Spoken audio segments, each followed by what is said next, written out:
A massive manhunt is underway in Southern California. Police are using all available resources to catch an ex-police officer accused of 3 murders.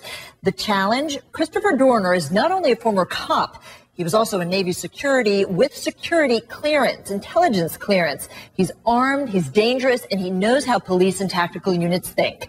So we've asked Aaron Cohen, a national security expert and founder of IMS Security, to join us. First of all, this is a man who can disappear as easily as he appeared. How hard is it going to be for police to catch him?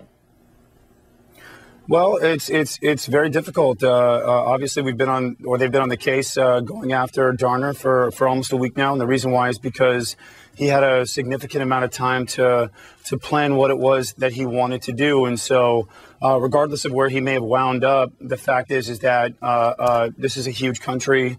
There's millions of people here, and there's just millions of acres of land. So it's not that easy to become, or not that hard to become, I should say, invisible if you really want to. And what's so fascinating is this is a man who has made it very clear in his writing that he is not afraid to die. As a matter of fact, he says, quote, when the truth comes out, the killing stops. And he's alluding to what he sees as lies made against him while he was on the police force. How much more dangerous does he become? Because he's got nothing to lose. You know, you're right. Deb, he has nothing to lose. He stated in this manifesto, you know, which I'm looking at right now, it's very thorough. He uses a lot of terminology from his Navy training or from his military training about how, like any other jihadist or any other type of terrorist, the fact that he's willing to die makes him the most dangerous. And that is true. And that is why law enforcement is treating him like a domestic terrorist, as they should.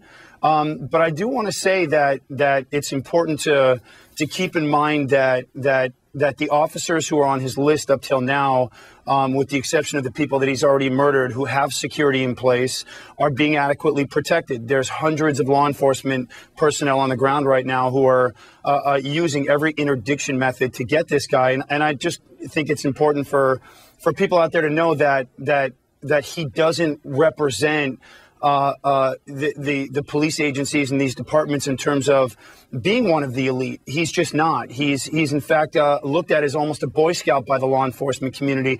And the fact that he's a washout or a burnout, and the fact that he was an inadequate police officer who clearly has gripes here and never really spent more than 2 or 3 years with the LAPD is really what makes him the most dangerous, because, you know, he's just nothing more than a giant bedroom commando with weapons. And that's what makes him dangerous. It's the fact that he has this thing to prove. And that's what makes this delusion of his such a potentially lethal capability.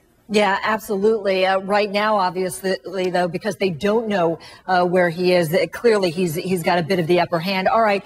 Aaron, thanks so much for joining us. Great insights today.